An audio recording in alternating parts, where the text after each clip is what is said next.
personajes como son. Las dos caras de la moneda. Con Galia Tonela. Muy buenas noches. Hoy estoy muy contenta porque tengo un personaje, un hombre cultísimo, un hombre preparadísimo en derecho, un hombre que ha venido de la cultura del esfuerzo. Hoy él es comisionado presidente del Instituto Morelense de Información Pública y Estadística, el maestro Marco Antonio Avelar Sánchez. Bienvenido, Marco Antonio. Me da muchísimo gusto tenerte, de verdad. Es un honor saber que nuestro instituto está en excelentes manos, pero tienes que explicarnos qué es el instituto y qué hace. Precisamente, primero, antes que nada, agradecerte la invitación, el espacio, un saludo al auditorio. Pues mira, el Instituto Morelense de Información Pública, aprovechando precisamente el mes de agosto de este año 2021, cumple mayoría de edad. Tiene 18 años, para ser exactos, el día 25 de este mes de agosto, cumple 18 años. Y yo estoy muy orgulloso porque justo llego en un momento crucial en donde los órganos constitucionales autónomos, como es el Instituto Morelense de Información Pública y Estadística, están llamados a jugar un papel importante en democracia constitucional. ¿Qué es lo que hace el instituto? Pues es el garante de un derecho humano, derecho fundamental como es el derecho de acceso a la información pública, que en democracia, y valga ahí la redundancia, juega un papel trascendente, porque tiene que ver con cómo se lleva a cabo un ejercicio de rendición de cuentas de forma transparente. Y yo creo que los ciudadanos en ese sentido jugamos un papel importante. Tenemos que construir ciudadanía, aunque parezca un poco absurdo, en entornos de desigualdad tan abismal como incluso los que hoy viven la gran mayoría de los mexicanos.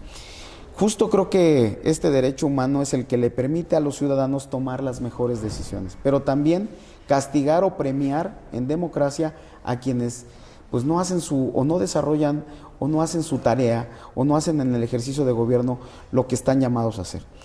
Y justo llego en un momento interesante al instituto, después de 2 años, 7 meses de llevar un juicio ante tribunales federales. Como ustedes saben, desafortunadamente, pues parece que es el paso que todas las designaciones que ahora toma el órgano legislativo, pues terminan en tribunales. Mi caso no es la excepción.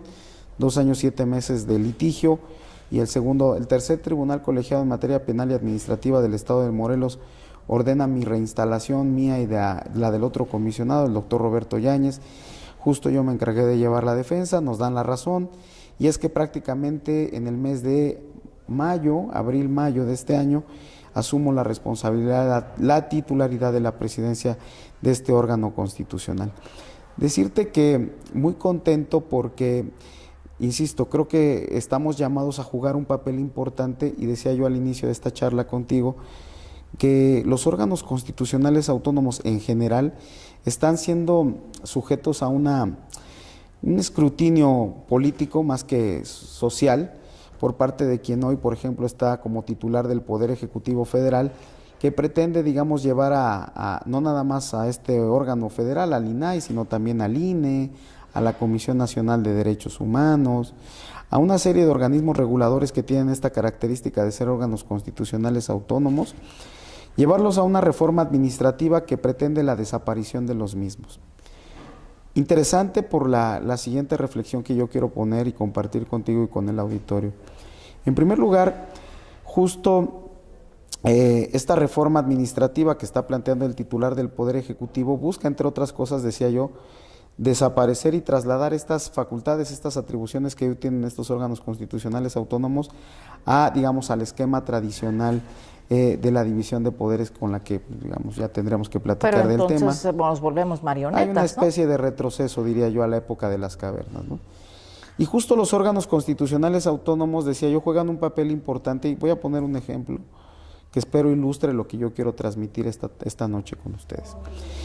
Mire qué interesante, fíjense que hace unos días escuchaba, o venimos escuchando a partir de estos 3 últimos años, una serie de iniciativas que me hacen recordar mucho al viejo régimen autoritario hegemónico priista de los años 70, de quien, por cierto, el actual titular del Poder Ejecutivo Federal conoce muy bien, incluso hasta donde tengo entendido también hizo el himno del partido entonces en el poder. y justo cobran vital importancia por dos razones que yo quiero hacer patentes. En primer lugar, como ustedes saben, el presidente de la República, por ejemplo, le ha pedido, parece que hay un sometimiento tal, decían los anteriores o los viejos políticos, carro completo, e incluso le solicita que ya no haya a una serie de iniciativas que él propone, que no se le cambie ni un punto ni una coma, ¿no? Que no se discuta.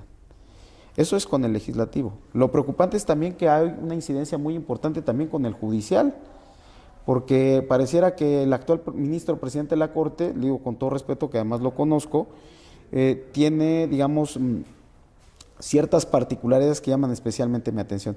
Parece que ya no hay autonomía ni independencia en el Poder Judicial de la Federación. Parece más bien que hay obediencia también a ciertos temas que tienen que ver con la vida institucional y particularmente con el titular del Poder Ejecutivo. Tan es así que incluso hace un par de semanas se puso otra vez a discusión incluso el que se prolongara el periodo del cargo de presidente de la Suprema Corte de Justicia de la Nación. Entonces tenemos, digamos, a los dos grandes poderes en la clásica división de poderes sometidos a uno, que es el titular del Poder Ejecutivo. Y entonces el papel que están llamados nos haría una dictadura nuevamente. Claro, por supuesto, y lo estamos viendo justo el día de hoy. Hemos conocido ya, por ejemplo, de un pronunciamiento que hace el titular del Poder Ejecutivo para utilizar todos estos mecanismos que tiene a su alcance para combatir a quien piensa diferente. Tú has sido víctima incluso personalmente de estos temas y decirte que hoy más que nunca parece que estamos regresando a esas viejas prácticas que yo ya creía superadas. Y justo es donde creo que los órganos constitucionales autónomos, como lo puede ser en este caso el órgano garante de la transparencia, juega un papel importante. Porque justo es quien va a generar los pesos y contrapesos. Pesos y contrapesos que en democracia constitucional son fundamentales. Y en ese sentido, creo que no nada más, insisto, el órgano de transparencia, sino el INE, el INAI, la Comisión de Derechos Humanos, es decir, todos estos órganos garantes, lo que pueden garantizar es que haya equilibrio donde no los hay. Y yo creo que justo es donde cobran vital importancia. De ahí, insisto, que creo que tenemos que aquilatar el papel que han desarrollado, en el caso de Morelos, estos últimos 18 años el instituto. A ver, creo que ha habido una serie de críticas por lo que dejó de hacer en algún momento el instituto. Justo a mi llegada a esta nueva integración, tenemos ya ahora sí un pleno integrado de forma correcta en el instituto, tenemos la posibilidad de resolver una serie de temas que no habían sido o que se habían postergado en su resolución. Contento, sí, porque creo que la respuesta de los sujetos obligados, son 183 sujetos obligados en el estado de Morelos, partidos políticos, sindicatos, presidentes municipales, todo aquel ente público que reciba recursos públicos es un sujeto obligado. Decirte con mucha satisfacción que hemos terminado en este primer tramo del primer semestre de este año con estándares de calificación, de evaluación entre el 85%, casi el 90% en el cumplimiento de las obligaciones de transparencia. Y entonces decía yo al inicio de esta charla que justo este mecanismo permite premiar o castigar, y fíjate que me he encontrado con sorpresas muy agradables. Por ejemplo, quien ha cumplido... ¿Y si realmente es premiar o castigar, o realmente es nada más que reciban el efecto a sus acciones? Fíjate que qué bueno que lo planteas, yo me iba a hacer un comentario. Fíjate que en nuestro estado, ya ves que se aprobó en 2014 la reforma electoral que entre otras cosas establece la reelección legislativa y la reelección para cargos públicos. Menos para el presidente, pero para las demás, digamos, Senado, Cámara de Diputados, Congresos locales también, presidentes municipales. Hasta por 4 veces consecutivas, es decir, hasta por 12 años. Me refiero básicamente a pues, una libertad de configuración que se les da a las entidades desde el ámbito constitucional para que cada quien establezca los periodos. En el caso de Morelos se estableció que fueran hasta por 12 años. ¿Y por qué me detengo aquí? Justo fíjate que he tenido oportunidad en estos primeros meses a estar al frente del instituto de platicar con quienes, por ejemplo, sí han transparentado el manejo de los recursos, quienes sí han hecho un manejo adecuado de los recursos. Y voy a poner algunos ejemplos que tratan de convencer o de ilustrar el por qué sí es sano que en democracia se transparenten los recursos y se puedan manejar de forma correcta los mismos. Ejemplo, fíjate que tuve oportunidad de platicar con los alcaldes electos, por ejemplo. ¿De qué municipios? En Morelos tenemos 10 alcaldes que se reeligieron. Qué interesante, porque justo ellos han hecho un trabajo creo yo, que avala el por qué le vuelven a dar el voto de confianza a los ciudadanos. Por ejemplo, un caso emblemático puede ser Yautepec. Yautepec, Rafa Reyes. Rafa Reyes, Jojutla con nuestro amigo Juan Ángel Flores Bustamante, con el chino de Totolapan, por ejemplo. Perdón, ahí hay un voto de refrendo a quien está haciendo bien las cosas. ¿Y qué les quiero decir? Por ejemplo, ellos en materia de transparencia y de rendición de cuentas están al 100. Entonces, creo yo justo el ciudadano aquilata que sus autoridades, y le da un peso importante, pero además se ve bien en la obra pública. También la gente, ya no estamos en la época en que nos podían engañar. Yo les he dicho muchas veces que realmente no es que el político nos haya quedado a deber, es que nos vendimos barato, ¿no? O sea, nos vendimos por una despensa, nos vendimos barato. Entonces tenemos que cambiar esa posición, tenemos que vendernos caro, y la cultura tanto de reclamo como del esfuerzo no se pueden olvidar. Y justo yo hacía un comentario en relación, no sé si coincidas conmigo, en relación a cómo construyes ciudadanía. El concepto ciudadanía, tú sabes mejor que yo, que es un concepto muy amplio, es participación en la toma de decisiones, es participar de forma activa también en una serie de actividades a las que yo creo los ciudadanos deberían estar atentos. Desde los griegos, ¿no? Por supuesto. Pero entonces, ¿cómo construir ciudadanía en un entorno de desigualdad tan abismal como el que hoy viven, insisto, más de la mitad de los mexicanos? Se hace más complejo porque lo que se busca, como atinadamente lo acabas de decir, es lucrar con la necesidad de la gente. Y creo que muchos de los políticos lo están haciendo, desafortunadamente. Es decir, si la solución fuera regalar el dinero, pues perdón, hay países de primer mundo que tienen el dinero suficiente para hacerlo. O por ejemplo, hace rato hablábamos al inicio, antes de la entrevista, los alemanes. ¿Ustedes creen que Angela Merkel no tiene el dinero suficiente como para generar programas como los que tenemos hoy en nuestro país, que no buscan mitigar la pobreza, sino que buscan resolver el problema de fondo? Y el problema de fondo tiene que ver con otros temas que no son de índole económico, son de índole educativo, ¿no? Totalmente, porque nosotros hemos destinado el dinero a hacer la gente perezosa en lugar de gente trabajadora, ¿no? Y nosotros tenemos la culpa del pueblo que tenemos y de los gobernantes que tenemos. No podemos exigir que un gobernante sea honesto cuando nosotros somos deshonestos y vendimos nuestro voto por una despensa. Totalmente de acuerdo. Entonces, justo es tratar en la medida de lo posible de ir cambiando ese entorno. Te digo, no es sencillo porque, insisto, digamos, después de la pandemia esto se va a hacer más evidente y el número de pobres se incrementó considerablemente en el país. Apenas el INEGI hace un par de semanas, 3 semanas, volvió a sacar las cifras de cuál va a ser el resultado que deja la pandemia. Pues evidentemente el número de pobres consideró hasta en 10 millones, de 6 a 7 millones de pobres más en el país.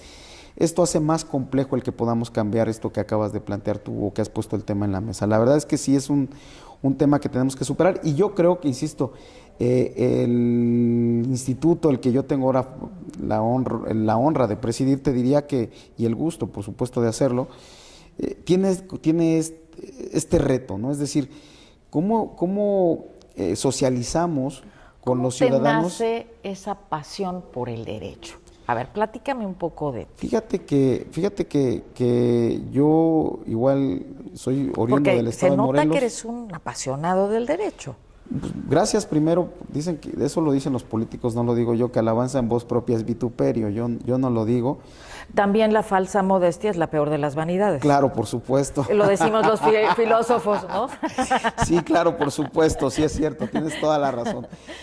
No, fíjate que surge precisamente, yo trabajaba en algún momento en la Secretaría de Salud, lo digo con mucho orgullo, del estado de Morelos hace ya muchos años, y es que tengo un primer contacto con la materia y entonces tomo una decisión en algún momento y le decía yo a mi madre que tenía que tomar decisiones en la vida que eran fundamentales. Una de ellas, dejar el empleo que yo tenía, que era un empleo seguro. Seguramente si yo hubiera continuado a estas alturas ya me hubiera jubilado porque empecé muy joven, y tomo la determinación de irme a vivir a la Ciudad de México y ir a la Universidad Nacional Autónoma de México, que es además mi segunda casa. Y decirte que para mí es de las mejores experiencias de vida. La universidad me ha dado todo. me ha dado esposa, me ha dado trabajo, me ha dado amigos. Y la verdad es que dicen que uno puede perdonar. De universidad.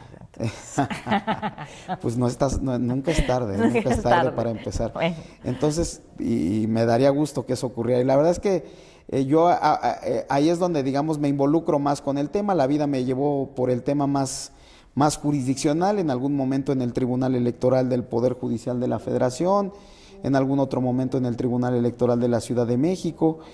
Posteriormente, con esa experiencia, trabajé para partidos políticos, con algunos actores políticos nacionales, siendo presidente nacional del PRI, por ejemplo, un buen amigo que también es egresado también de la División de Estudios de Posgrado de la Facultad de Derecho de la UNAM. El doctor César Camacho Quirós me invita y me dice, ¿por qué no vienes? Yo siendo presidente, él siendo presidente del partido a nivel nacional, me hace una invitación para que me sume a trabajar con el proyecto que tenían para defensa o estrategia de defensa del voto. Es que yo regreso a Morelos y la verdad es que cuando llego a Morelos me encuentro con muy buenos amigos que estaban participando en política. Yo venía con esa estrategia de defensa nacional del voto y una vez concluida esa actividad recibo la invitación de buenos amigos de ese instituto político, me invitan de nueva cuenta a trabajar al Congreso del Estado de Morelos. Yo ya en su momento había estado también como secretario técnico, asesor, tanto en Cámara de Diputados, en Cámara de Senadores. La UNAM también me ha dado la oportunidad de dar clases tanto en Senado, en Cámara de Diputados, ahora Congreso de la Ciudad de México, Poder Judicial Federal, tanto Sala Superior como el mismo... ¿Estás satisfecho con tu carrera? Sí, soy muy feliz. La verdad es que hago lo que me gusta y cuando tú haces lo que te gusta, no sé si llamarle trabajo. Otro lado, ¿no? Yo cuando me dicen, vas a dar clases, mi esposa, como tú sabes, la universidad es tan generosa que incluso por aquí anda el doctor Carrancay Rivas. Yo a veces me dice mi esposa, no ganas nada al ir a dar clases. Le digo, es que yo no lo hago con esa intención, yo lo hago por el amor a la camiseta y solamente que creo quienes hemos vivido a la Universidad Nacional y la llevemos en el corazón, sabemos que eso no tiene precio. Entonces, a veces gano más, me dice mi esposa, es que no ganas absolutamente ni para la gasolina. Le digo, no, yo la pongo, literal, y si hay que poner más, lo sigo poniendo. Bueno, así me dice mi hija. Me dice, ¿de verdad, mamá, no quieres ir a pagar para dar clases? No, yo la verdad lo disfruto y le digo, también, y le digo a mi esposa, perdón por lo que voy a decir, pero pregúntenle, por ejemplo, a los viejos maestros de la facultad. Recuerdo que, por ejemplo, estaba dando clases el ministro Góngora Pimentel. Perdón, ¿ustedes creen que el ministro Góngora Pimentel no estaría ya muy tranquilo en su casa, disfrutando de su desayuno, digamos, de los beneficios de la jubilación del Poder Judicial de la Federación? Por supuesto. Pero no, siempre el ir a la universidad es activarnos. Es obligación. Y es un poco, perdón por lo que voy a decir, es robarle un poco de energía a los jóvenes. Y yo se las robo, perdón, en el mejor de los sentidos, y me vuelve, es un espacio de retroalimentación muy interesante, porque yo aprendo mucho y además aprendo de manera constante. Hay una serie de temas nuevos que yo no me había detenido a reflexionar y eso me permite precisamente tener esa formación. ¿Estarás de acuerdo, Marco, conmigo que ahora esta generación en particular es la primera generación que nos enseña y les enseñamos, que hay una retroalimentación, ¿no? Y yo recuerdo esta frase hermosísima de Hegel, que él llegaba y decía, yo no vengo a enseñarles filosofía, vengo a filosofar con ustedes, ¿no? Entonces, nosotros venimos también a aprender con ellos estos nuevos esquemas, estos nuevos conflictos y a poner el granito de arena de la experiencia que tenemos, pero surgen nuevos movimientos, nuevas estructuras que nos permiten hacer el mundo que soñamos, porque los maestros algo tenemos de soñadores, ¿no? Somos idealistas, ¿no? Y humanistas en ese grado que te decía de la tesis que está haciendo el doctor Carranca, ¿verdad? Nosotros tenemos que poner y enseñar a los jóvenes esa cultura del esfuerzo.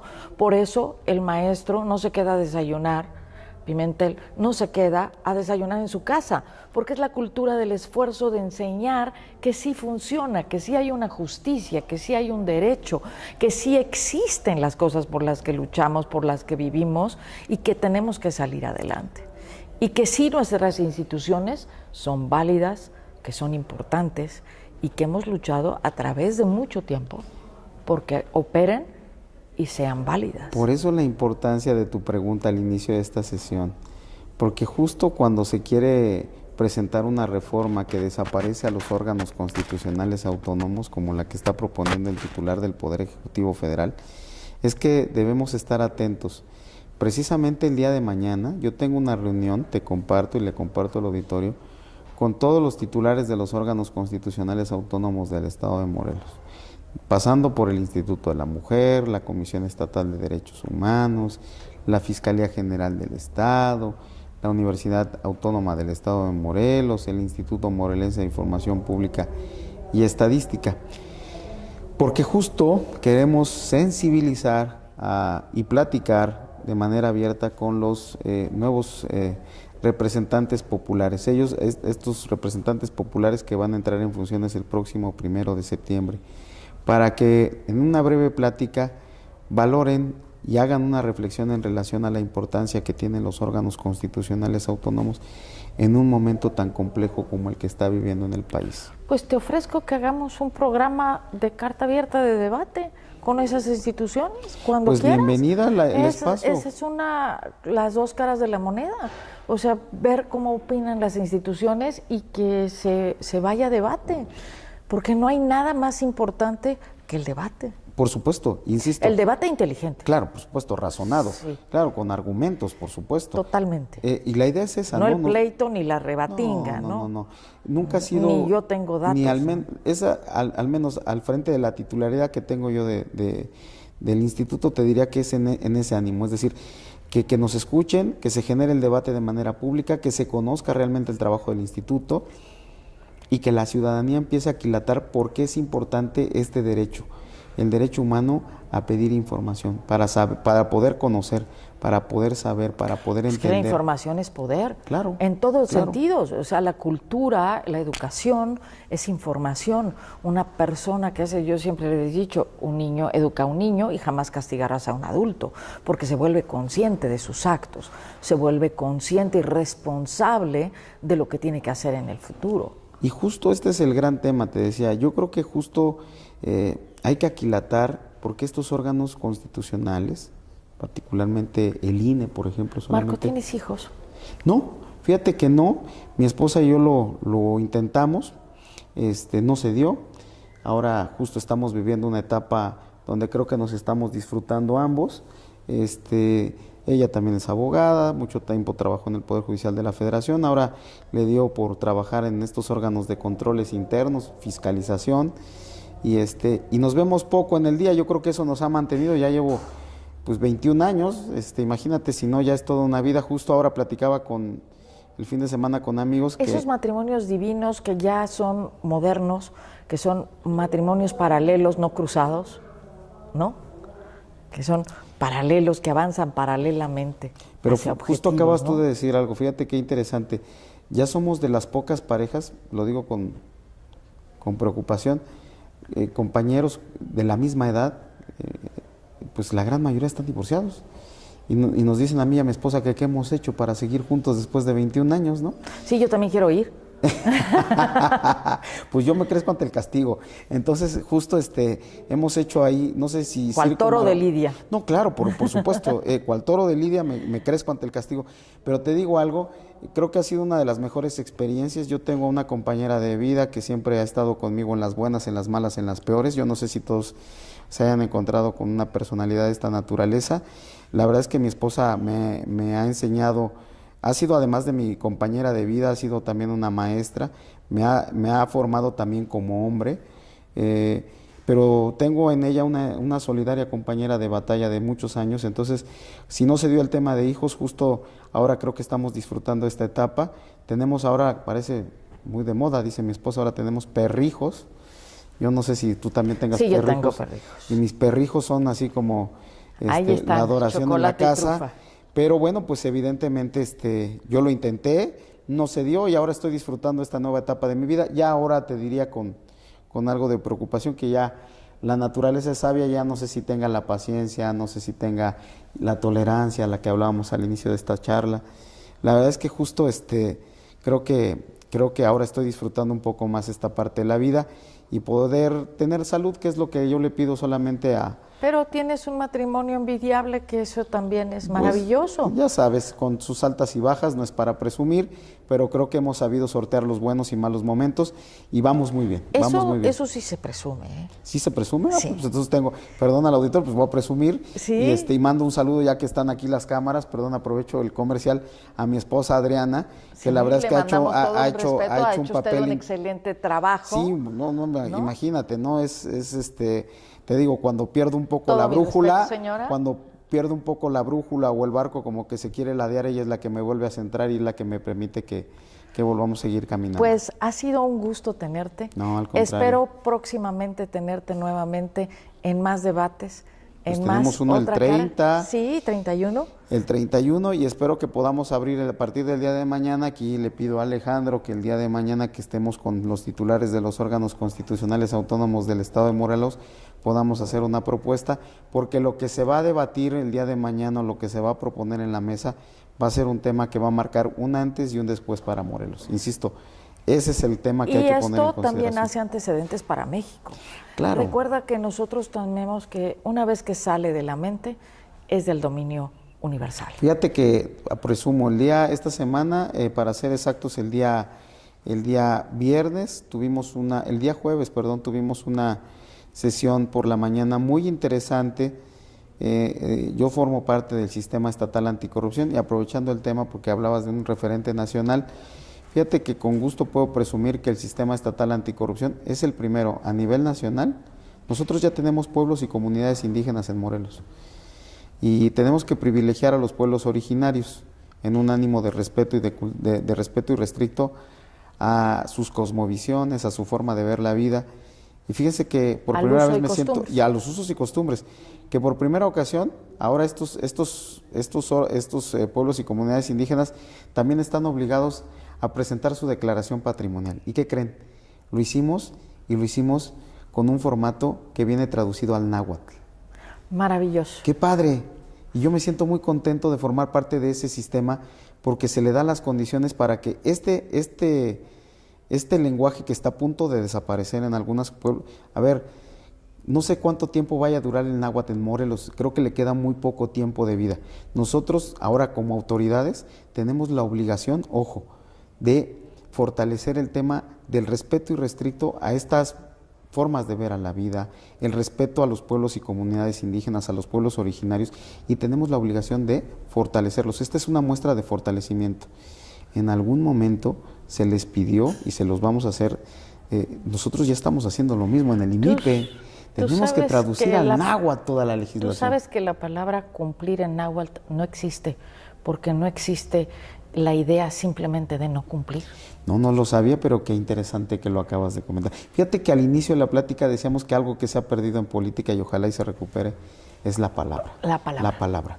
En pues política sin palabra. Tienes la palabra no tiene tanto de Channel One de Los Ángeles, que nos mira en este momento, Canal 10.1 de Cuernavaca, Morelos, televisión local, Lo de Hoy Morelos y La Jornada, que estamos juntos luchando porque este México sea mejor todos los días. Pues, y tienes siempre aquí tu casa abierto a un espacio siempre para buscar justicia y ser un mundo mejor. Pues yo te agradezco el espacio y te agradezco, por supuesto, que compartas la preocupación. Justo también yo tengo ese interés. Tenemos intereses en común. Entonces, si te parece que no sea la primera, sino la primera de varias en la que me puedas invitar. Así será. Y para mí va a ser siempre un placer estar Así contigo. será. Muchísimas Nos veremos gracias. la próxima semana en un interesante programa en las dos caras de la moneda. Muchas gracias.